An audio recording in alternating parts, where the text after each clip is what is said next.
everybody. Welcome to Mental Health Matters, the podcast sponsored by St. Louis Counseling. Check us out at stlouiscounseling.org. So if you've tuned in before, you know what we enjoy is making mental health okay to talk about around the dinner table, around the water cooler.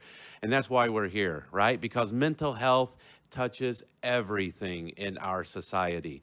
And I remind everyone, we all have mental health. We all have physical health. We all need to just accept that. Now, some of us are dealing with a mental illness, all right, which is a diagnosable mental health condition. So when I say mental illness, that's actually different than mental health on some aspects. So just remember that we all have mental health, all right, and we need to accept that and we need to talk about that.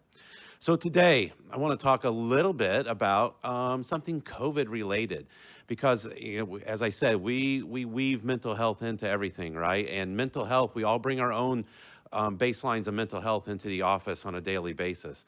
But the office looks a lot different than it did 4 months ago. Is it 4 months? Yeah, it's about 4 months ago, right?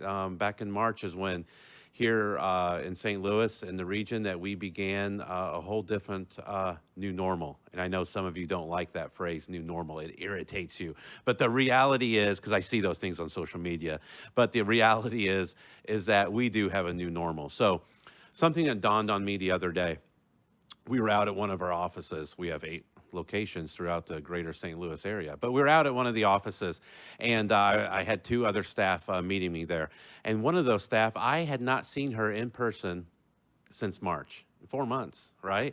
I'm like, wow, I haven't seen you in person in that long. Now, we've had some Zoom meetings, of course, and telephone conversations. But then I started kind of reflecting, because that's what I do, right? I'm a big proponent of know thyself, so you have to start, kind of thinking about things. And for me, being the leader of this agency, I had to kind of think about, how are we growing apart? So we were all around each other for the most part. If not daily, then, a few times a week we'd see each other because we are spread out, from a leadership team perspective, right? And as an agency, we're always spread out because we're kind of all over the place, and we have therapists doing a lot of different things. But from this leadership team, we were trying to build this cohesion. And the reality was, all of a sudden, we're not around each other, where we can't stop in each other's offices just for some chit chat, right? And the reality, we lose a lot of those touch points, those conversation points.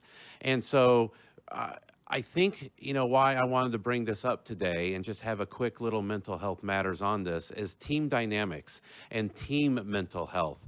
Because collectively, your team has health, as when we talk about organizational health, right? Mental health is one aspect of organizational health because we each bring our own ebb and flow to mental health to a team. And so when we're not around each other every single day, we start losing some of the nonverbals we might see in one another. Like, we might not recognize someone may be dealing with something because we don't see them. We have more isolation going on. We have a lot more work that we're doing solo from our own silos. So I think organizations, businesses, teams needs to take a step back and reflect, how do we look different right now than we did 4 months ago? So a couple tips that come to mind right away.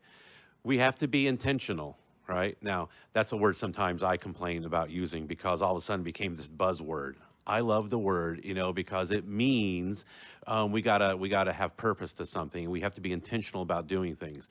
So we need to be intentional about having those touch points with one another, whether it be a department team or an agency, a business team, whatever it may be. So maybe that's scheduling chit chat. Doesn't that sound weird? Because a lot of times in businesses, we say, cut down the chit chat, you'll be more productive as a worker. Well, maybe so. I mean, there are limits to that.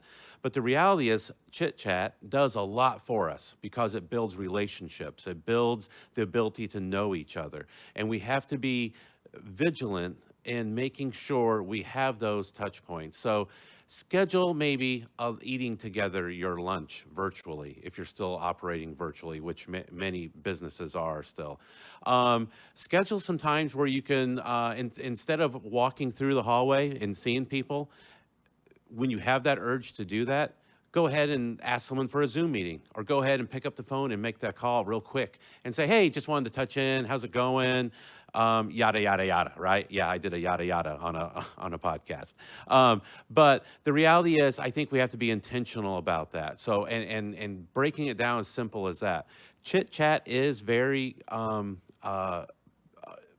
needed, I think, within teams. It helps build the relationship, and I can't stress that enough. So I think we also, I was talking to a coworker yesterday, and she was talking about mando-fun. I'm like, what is that? She's like, mandatory fun. You have to have mandatory fun sometimes.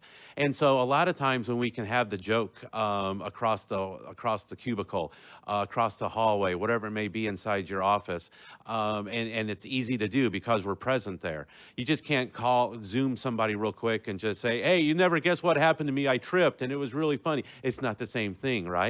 So we as businesses, as leaders, we actually have to recognize some of those ways that we laugh together that are different. It's totally different right now, especially if you're still in a virtual world.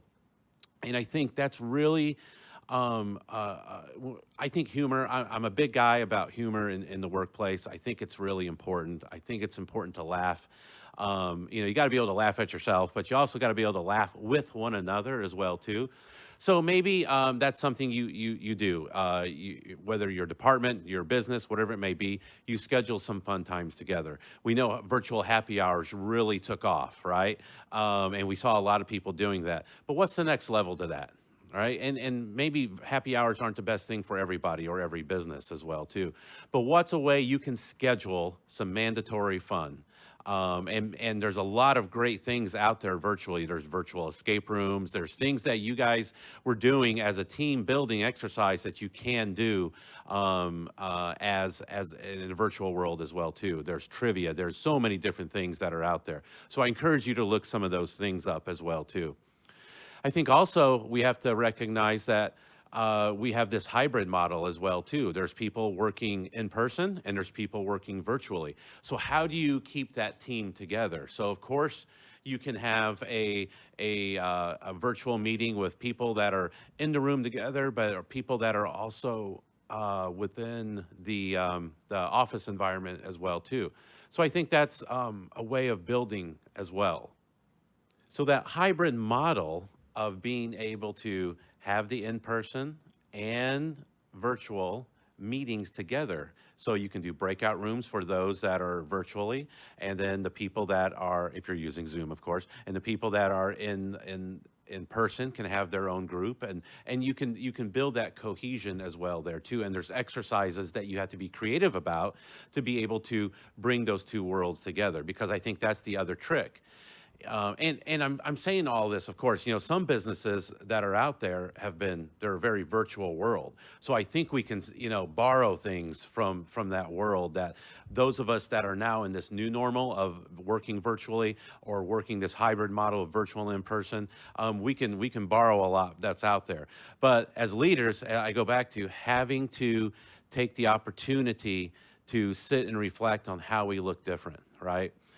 For us, one of the things we're going to do is, or that we will be doing this Friday, and this podcast will be coming out later, right?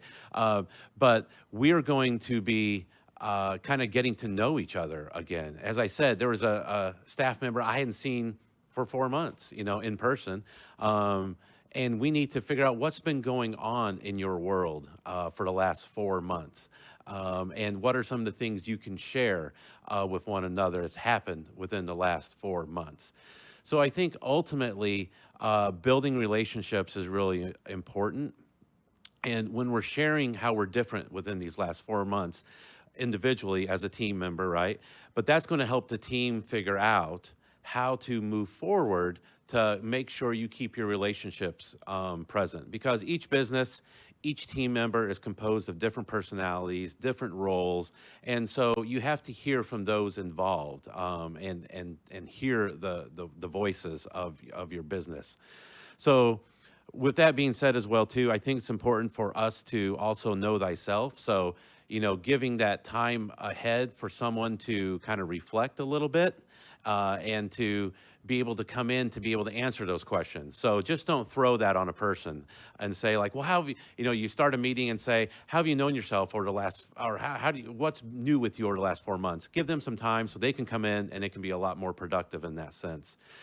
For me, I think I'll share, that I'm actually an introverted person. Some people don't believe that. They're like, well, how can an introvert do a podcast?